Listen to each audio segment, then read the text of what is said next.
Welcome to Opportunity Crude's Management Seminar Series, an informative look at crude processing challenges. Disclaimers.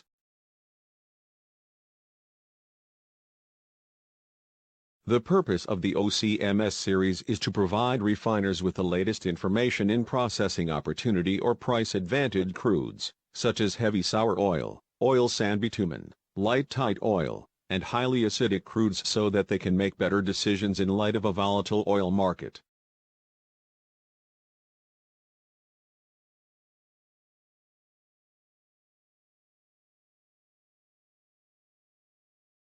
As discussed in our just published strategic report entitled, Novel Strategies of Processing Price-Advantaged Crudes in a Volatile Oil Market, crude management covers 6 major areas: crude selection and blending, treating with chemical additives, crude oil storage, desalting, and logistics of crude oil. Video number 4, Crude Cuts, Do You Have the Right Stuff? Part 2, Crude Assays, Blend Recipes, and Blending Strategies is the second video of a 2-part series concentrating on the utilization of crude assays, blend recipes, and blending strategies to obtain desirable fractions in making preferred products. Part 1, shown last month in September, discussed the importance of crude selection and key blending criteria. Worldwide Refining Business Digest Weekly. Published by Hydrocarbon Publishing Company. For over 25 years, the Digest has been the most inclusive, global, and timely news publication of its kind. This weekly newsletter has extensive coverage of refining industry news in the U.S., Americas, Europe, Middle East, Africa, and Asia-Pacific regions. This weekly newsletter contains futures and spot prices for crude and refined products, refining margins, and comprehensive summaries of refining business and technology news culled from hundreds of newswire articles, news blogs, petroleum magazines, trade journals, business newspapers, and government reports from around the world, delivered to you electronically every Monday morning. Each issue serves as a comprehensive recap of the previous week's events, preparing you for the business challenges and opportunities that lie ahead. Lingering low prices since the market rout began in mid-2014 have motivated many refiners around the world to buy more price-advantaged heavy and lighter grades on the spot market and try to blend them together in order to create so-called look-alike crudes that are similar to what they have been processing. Despite economic incentives, these crudes often exhibit dumbbell properties, such as higher proportions of light ends like gasoline, lower-value heavy products like fuel oil, and asphalt with lesser fraction of valuable middle distillates, and other undesirable qualities for refiners. While refiners have blended different types of crude together for many years, oil price volatility have led some refiners to venture out to new crudes for better price and hopefully higher profit. These first-time events have created a lot of challenges. For many refiners, the concerns go beyond crude refinery mismatch to make products in demand. Equipment failures, unit shutdowns, and even safety problems have been reported, resulting in lost profit opportunities. Anticipating and preventing this mismatch as well as solving potential problems of the crude cocktails involve a thorough understanding of the crude properties that contribute to these setbacks. Oil market volatility has prompted global refiners to switch crude types more frequently based on prices of spot cargoes availability, truly giving a meaning behind the term opportunity crudes, which can be light sweet, medium sour, or heavy oil. Price-advantaged crudes available on the spot market can be very rewarding for a refiner as long as it can handle such special buys. This is because crude purchases represent as much as 80% of a refinery's operating expenses. Therefore, sourcing cheaper crudes is a paramount refining strategy in achieving good margins and maintaining business. According to Italian energy company Eni's World Oil and Gas Review 2016 published in November 2016, among all the grades as defined by the API gravity and sulfur content, the global production in 2015 was dominated by medium and sour, which had the largest production share of 39.6%, followed by light and sweet at 18.5%, medium and sweet at 10.5%, and heavy and sour at 9.0%. The table shown on the screen compares the global crude production of various grades from 2000 to 2015.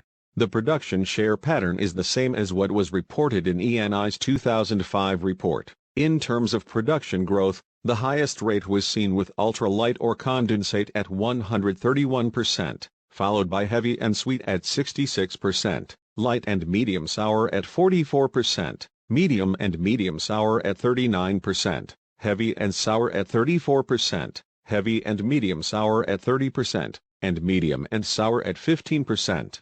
On the other hand, there was no significant production increase in light and sour and medium and sweet, and there was a slight decline in light and sweet.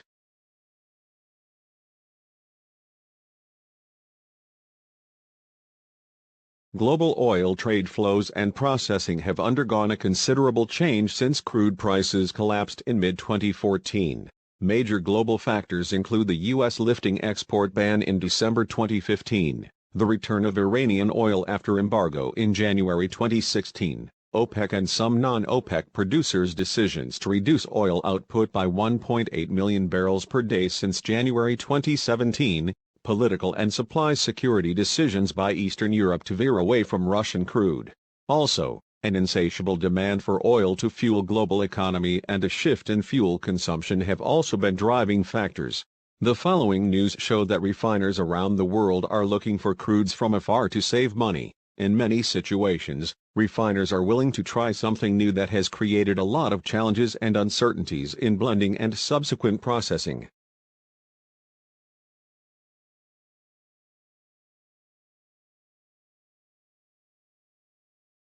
Two U.S. independent refiners have expressed concerns over OPEC's decision to extend supply cuts into the second half of 2017. One of the refiners' senior vice president warned that the extension of OPEC's supply cuts could create supply concerns within its refinery network later this year. In 2016, the refiner processed approximately 300,000 barrels per day of OPEC crude, including 217,000 barrels per day coming from Saudi Arabia. The other refiner's senior vice president of supply said that OPEC's expected move to keep supply cuts in place through the end of the year will limit the availability of heavier barrels on the U.S. Gulf Coast. The U.S.'s sanctions on Venezuela does not include oil import. State-owned PDVSA's crude shipments to a U.S. independent refiner have fallen by more than two-thirds this year due to crude quality problems. According to Reuters trade flows data, Venezuelan heavy crude flows to the refiner's 247,000 barrels per day facility in Texas, falling from 105,000 barrels per day in January 2017 to 1,000 barrels per day in June, because of the drop in crude delivered from Venezuela. The refiner is said to have bought a number of Angolan grades for delivery to its plant in August 2017. Sources also said that PDVSA has reduced shipments to its U.S. subsidiary in order to catch up on deliveries to a Russian oil firm. As a result, PDVSA's shipments to the refiner are likely to be below 120,000 barrels per day, down from the 230,000 barrels per day stipulated by the company's supply contracts. This has prompted the refiner to turn to Canada for heavy oil.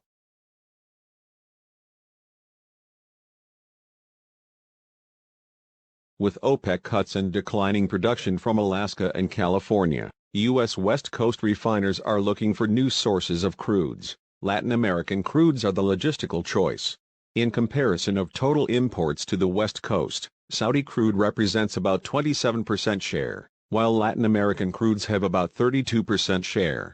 Colombia and Ecuador are leading importers with 33% and 52% shares of Latin American total.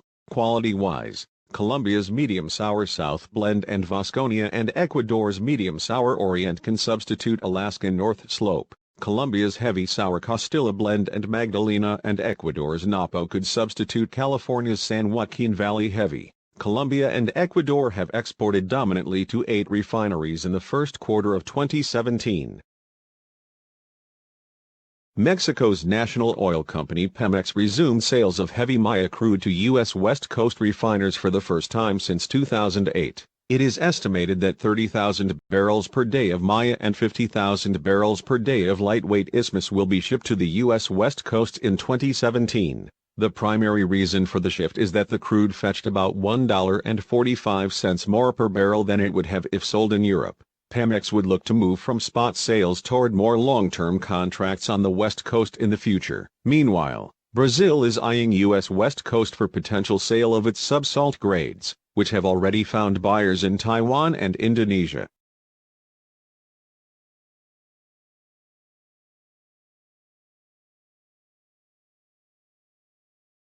As exports of crude from Venezuela to its Latin American neighbors continue to drop, more African barrels are starting to flow into the region and is expected to continue in the near future, with African countries such as Angola and Nigeria losing U.S. market share as a result of the ongoing shale boom. Producers were looking to other markets to offload supply. The light, sweet nature of African grades is preferred by the less complex refineries in Latin America, along with the cheaper price. This makes African grades attractive to Latin American refiners.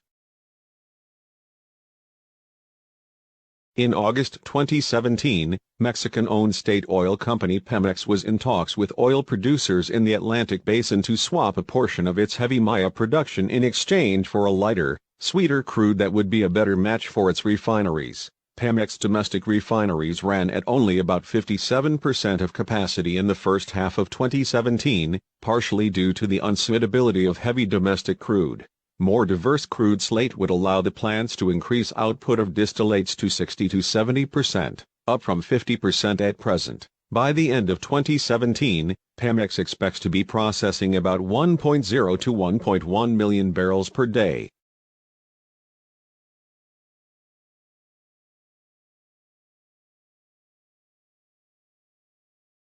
In recent years, European refiners have been importing crudes from outside traditional sources because of the availability of U.S. shale oil, the return of Iranian oil, the economic benefits of price-advantaged Canadian oil sands bitumen, aggressive sale tactics by Iraq, and Russia focusing on converting its crudes into exportable fuels and is shifting its export to Asia. Also, supplies from the North Sea Libya are declining, thereby prompting refineries in the region to step up in crude blending.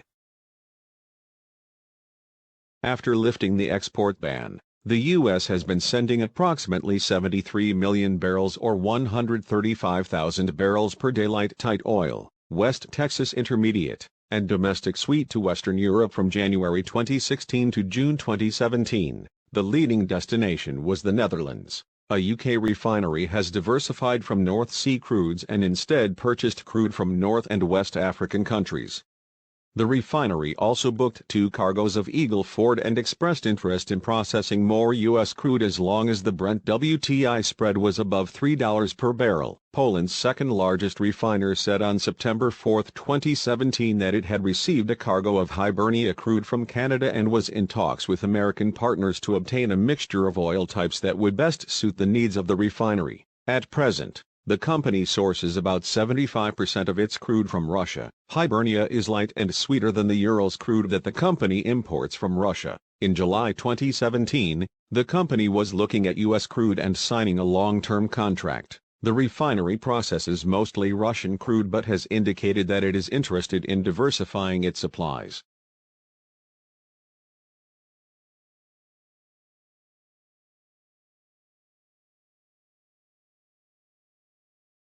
Asian refiners now have more complex refineries and are becoming increasingly bold in terms of buying and blending a variety of crudes from around the world while they invest in new plants to satisfy insatiable fuel demand and diversify sources. OPEC production cuts have further incentivized refiners in Asian countries to try new grades for the first time. Other refiners have also shopped for new crudes to diversify sources for a variety of reasons. Seeing opportunities in this region, Alberta's energy minister went on a tour of Asian countries hoping to find new buyers for Canadian crude. Alberta's energy minister was able to convince a Japanese refiner to import new Canadian crude to comply with the Japanese government's directive to bring in new crude sources. Also, Japan's largest refiner imported Kisange and Conbinda crude from Angola, which would be new imports of these grades after a hiatus. Other Japanese refiners have increased imports of Latin and South American and U.S. crudes, including the first ever import of U.S. domestic sweet blend. On April 24, 2017, a South Korean refiner said that it had bought Russian Urals for the first time, with a 700,000-barrel cargo to arrive in June, buying it on the spot market to diversify its crude supplies. A South Korean oil refiner had bought Sakhalin blend from Russia for delivery in April and May, and was planning to blend the light crude with the heavier oils it would usually run. A Taiwanese refiner was said to have bought Saharan blend from Algeria for its new splitter to replace heavier Angolan oil. Chinese refiners are expected to add almost 2 million barrels per day of new refining capacity over 2016 to 2020, even though many refineries are still not equipped to handle a higher proportion of light sweet crude. Due to the lack of heavy oil exports from OPEC producers stemming from the production cuts, Asian refiners started buying new crudes at a discount. A Chinese teapot refinery in the northeast Shandong province was importing 1 million barrels of Mars crude, the first U.S. crude cargo imported to Shandong. Meanwhile, a Thai refiner was reported to have bought both Sakhalin and U.S. Eagle Ford for the first time in the second quarter of 2017.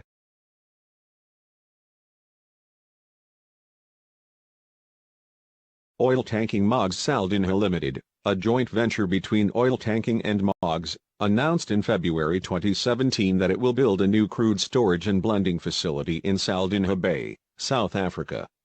In its first phase, which will come online in the first half of 2018, the terminal will be equipped with 8 tanks with a total combined capacity of 8.8 million barrels.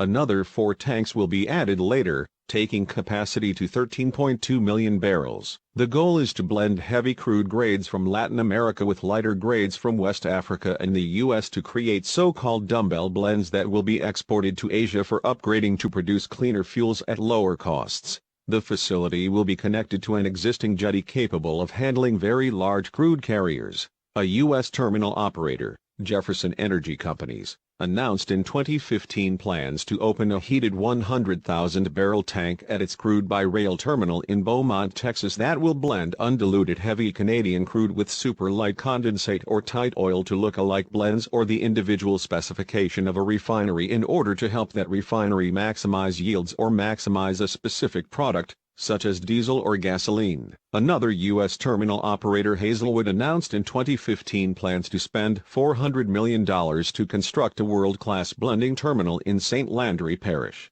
Louisiana that will combine surface storage with underground salt cavern storage and an inline blending system to allow simultaneous blending of up to 10 different types of crude to provide a "boutique crude blend" for a given customer based on current market conditions and refinery constraints. Construction on the complex is set to begin early 2016, with completion scheduled for early 2018.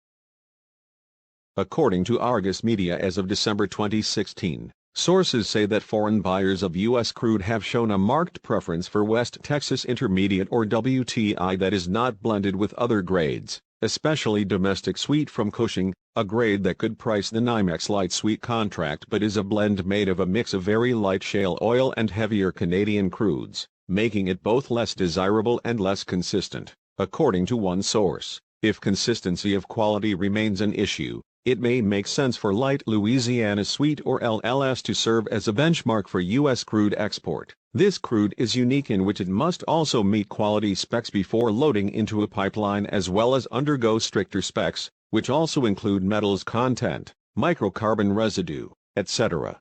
Sellers should already have experience blending this crude with both domestic and imported oil. Many of these issues with crude blends can be avoided using optimized blending, which can help minimize incompatibility problems, stabilize process operations, and improve product quality.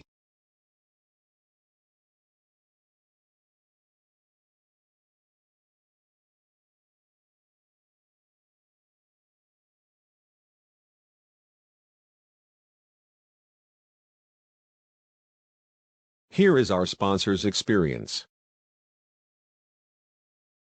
The AC Analytical Controls CNS SIMDIS for crude oil is the most advanced analyzer on the market to simultaneously determine the boiling range distribution of carbon, nitrogen, and sulfur in crudes and final products.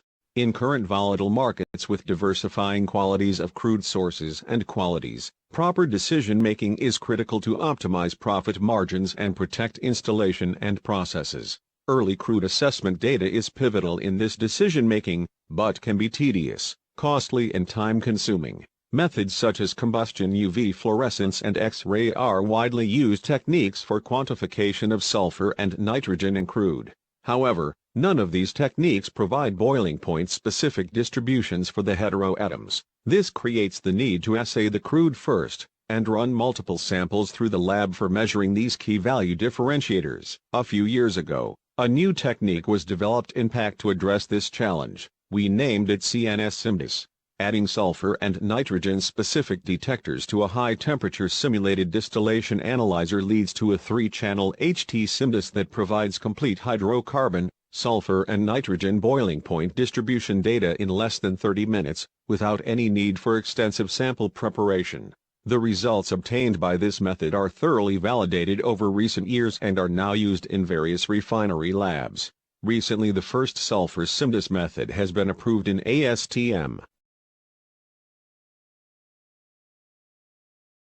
CNS SIMDIS data has a better distillation efficiency than the standard 15 plates in D2892, and thanks to the CNS-specific software it is extremely powerful in reporting. It reports total sulfur and total nitrogen in ppm, percent recovery, TBP boiling point plots, percent off reports for carbon, sulfur and nitrogen, and various other typical SIMDIS parameters. Different studies have proven CNS data to compare with conventional techniques such as UVF or X-ray for sulfur and nitrogen. A DHA front-end analyzer may be added for crudes with very light ends as per ASTM D7900. Providing even better accuracy and precision for very light samples. CNS SIMDIS combines the typical robustness and precision associated with gas chromatography with specific detection, and the ability to simulate boiling point over a very wide range. It delivers unique and actionable data addressing some of our most critical challenges very early in the process,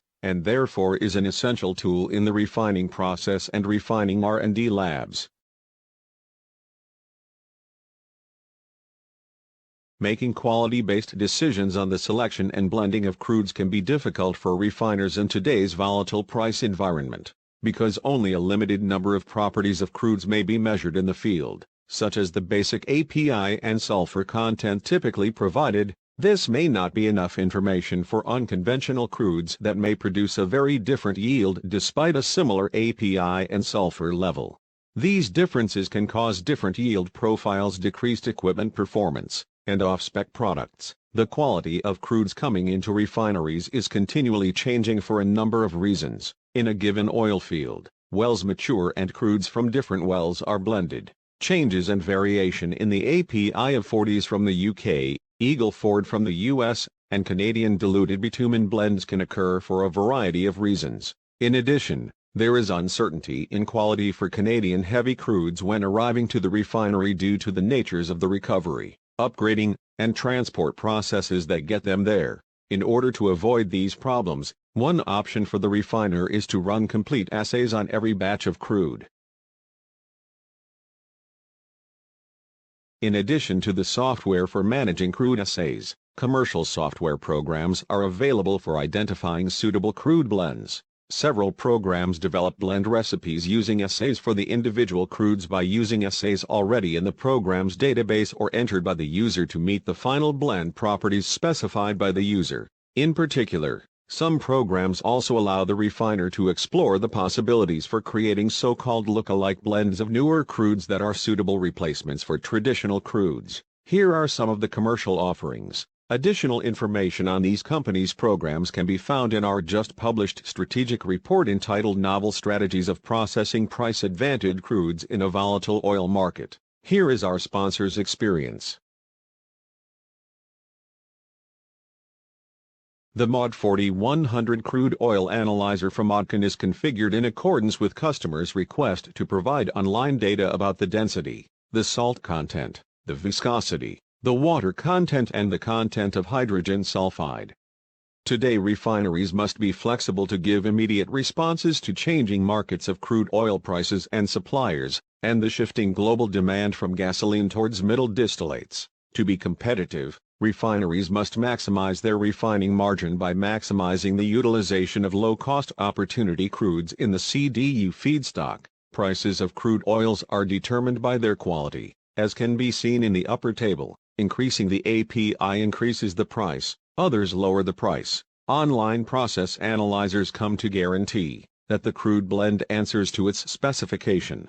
The MOD 4100 and all-included crude oil analyzers has been designed to measure critical properties, which are essential for smooth processing of crude oils, and, in preventing corrosion, such as salt, tan, sulfur, density, hydrogen sulfide, viscosity, water, etc.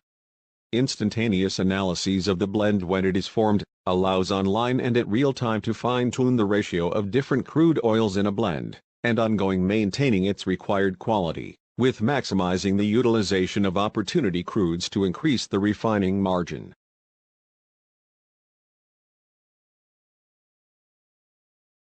The Beacon 3000 is an inline, multi-channel process NIR analyzer. It enables non-contact, real-time monitoring and closed-loop control of physical properties and chemical composition in industrial process applications. Crude oil assay determines the volumes of gas, naphtha, kerosene, diesel and vacuum distillates, which, under optimized conditions, can be produced from certain crude oil.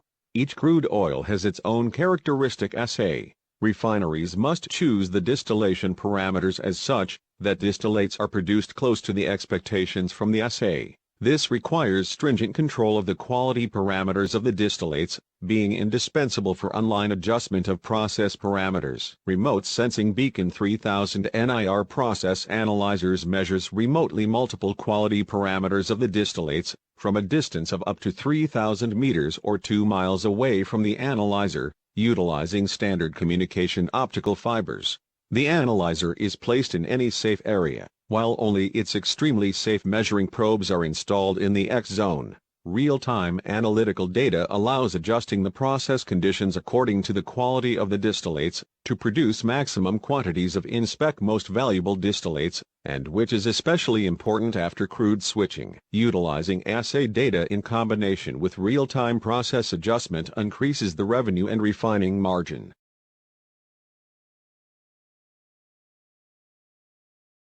While keeping in mind all the requirements and concerns regarding crude blending, such as compatibility and processability, it is important to consider the factors that affect the blending equipment performance. The following table lists some important factors to consider when installing or updating crude blending systems. Crude blending operations cover two types of blending systems: tank blending and inline, also known as online blending. Tank blending is a batch process where set amounts of each crude oil are sequentially added to a tank and mixed until a homogeneous mixture is achieved, whereas inline blending is a continuous process in which all of the crude blend components are fed simultaneously and blended in a pipeline as the mixture is pumped towards its destination, which is usually the CDU. Production time per barrel of crude blend is reduced for inline blending relative to that for tank blending, and unlike tank blending, the product blend does not need to be stored in a tank, reducing the amount of storage tanks required. However, because process control for inline blending is critical, the process is more complicated in comparison. As mentioned earlier, inline blending is a complicated blending system that requires process control. Here is a non-inclusive list of tank and inline blending systems. Additional information on these companies' technologies can be found in our just-published strategic report entitled Novel Strategies of Processing Price-Advantaged Crudes in a Volatile Oil Market. There are several commercial programs to make crude blending a more automated and precise process. Here is a non-inclusive list of such programs. There are several major blending issues in refineries that need to be addressed. They are magnified conductivity, crude homogeneity, corrosion control via blending, compatibility, and others. In this seminar, we discuss the first three issues. Crude compatibility, which is a paramount concern when different crudes are mixed together, will be discussed in a separate seminar called, "We Are Not Compatible." When two crudes are blended, undesirable crude properties, such as high conductivity, may be magnified. At a National Petrochemical and Refiners Association, now called American Fuel and Petrochemical Manufacturers, Questions and Answers meeting in the U.S., it was mentioned that conductivity has been known to increase for some crudes when blended with a less conductive crude. For example, adobe crude from Chad with a conductivity of 440 nanosiemens per meter at 90 degrees Celsius was blended with an Arab heavy crude of conductivity nanosiemens per meter at 90 degrees Celsius. Crude conductivity can affect the electric grid potentials in crude unit desalters. High conductivity crudes may deplete or even short out the electrical potential, interfering with water coalescence and lowering desalter efficiency.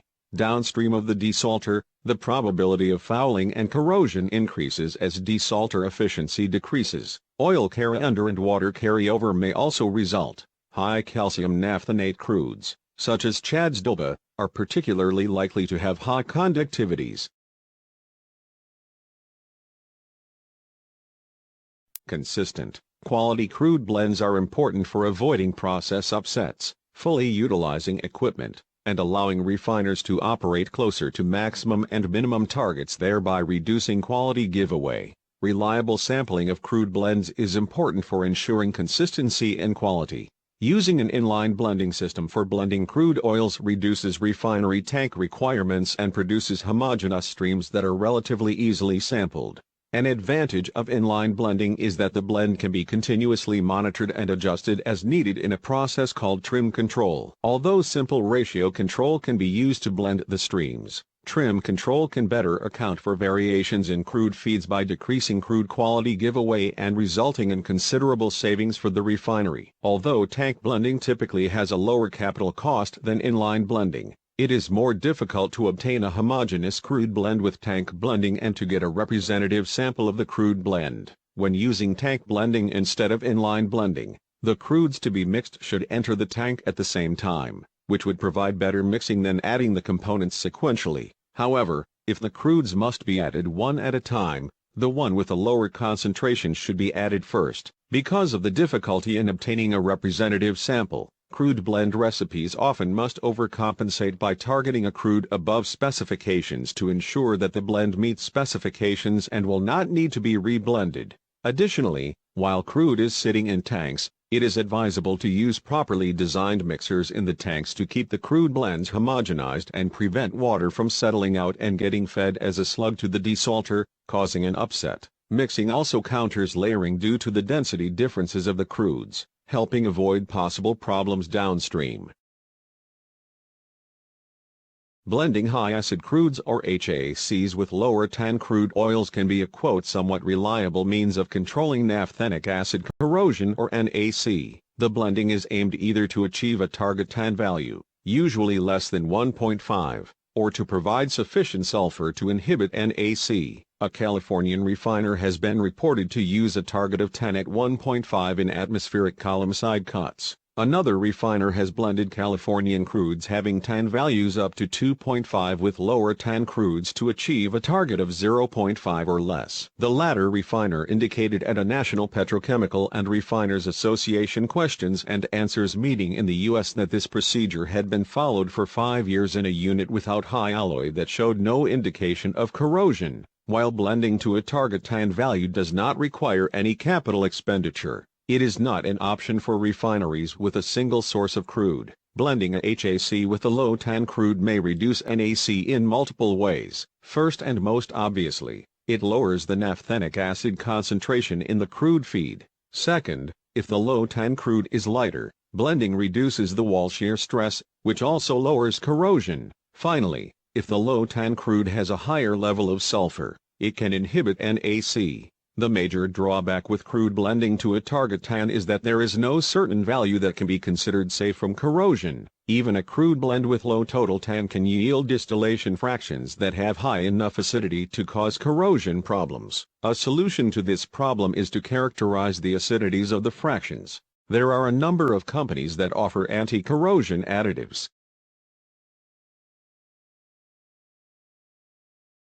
Here is our sponsor's experience. The Asphaltene Stability Index Test, or ASIT, from Baker Hughes, a GE company, is a tool for determining asphaltene stability of crudes and crude blends. Field ASIT Services technology uses a portable automated titration device using near-infrared laser to detect onset of asphaltene flocculation. The testing can be routinely performed in the refinery. The ASIT plot is the normalized laser power intensity, on the y-axis, versus the asphaltene stability index, or ASI, on the x-axis.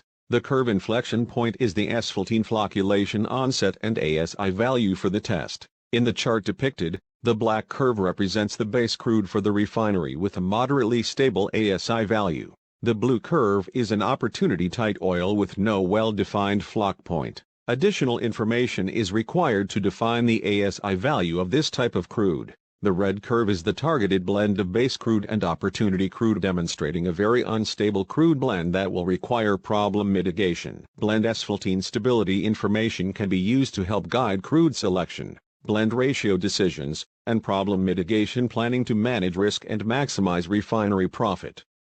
Data obtained using the Field ASIT Services technology can be coupled with the BHGE crude compatibility model to further evaluate blend stability for new and proposed blends. The BHGE crude compatibility model is a proprietary mathematical model that can estimate the ASI of a crude blend based upon the ASI values of the individual crudes and some additional crude characteristic values. The example plots depicted are simple two crude blends. The blue data represents the model calculated ASI value on the y-axis versus the blend percentage on the x-axis, 0 to 100%, of one of the crudes in the blend. ASI measurements of physical blends are also plotted validating the model values. Blends containing as many as 8 different crudes have been modeled and lab test validated in a similar manner. The values used in the crude compatibility model can also identify the theoretically defined incompatibility points for various crude oil blends. These would be blends that potentially should be avoided, or more extreme mitigation efforts required. A crude oil database can be developed to facilitate planning of how a new crude, or a new crude blend, may impact the refiner's operation with respect to asphaltene stability. The model also facilitates ASI quantification of various crudes that do not produce a well-defined flock point. How these no-flock crudes behave in the blend is of strong interest, as many of these crudes induce asphaltene instability. As the practice of blending of crudes from different sources is becoming more popular in a volatile oil market, refiners must understand how mixing different crudes into a blend affects not only the final product but the refinery as well. Therefore, it is important to run assays and consider the properties of each crude to prevent issues. Fortunately, there are many commercial options available to refiners to allow them to develop a suitable blend as well as monitor the process. Only after the refiner has taken the necessary precautions can crude blending be an economical decision. Thank you very much for watching our video. Join us in November for our 5th seminar, We Are Not Compatible, which will discuss crude compatibility concerns when blending a variety of grades. Thank you to Baker Hughes, Modcon, and PAC for sponsoring this video. Sponsorship opportunities are still available for the rest of the seminar series. Please contact Matt Wonder at mwonder@hydrocarbonpublishing.com to sponsor a future video. Our just-published client strategic report entitled Novel Strategies of Processing Price-Advantaged Crudes in a Volatile Oil Market is designed to help refiners who are facing difficult decisions on the selection of discounted crudes and making of products amid unsteady price trends. Major topics include global crude and refined products demand and supply, crude management, processing light tight oil, bottom of the barrel upgrading, operations to produce right fuels timely, different configurations, and technology advancement to meet upcoming challenges. Your comments are appreciated. Please send your comments to info@opportunitycrudes.com so we can enhance the value of upcoming seminars. Here are upcoming crude oil quality events.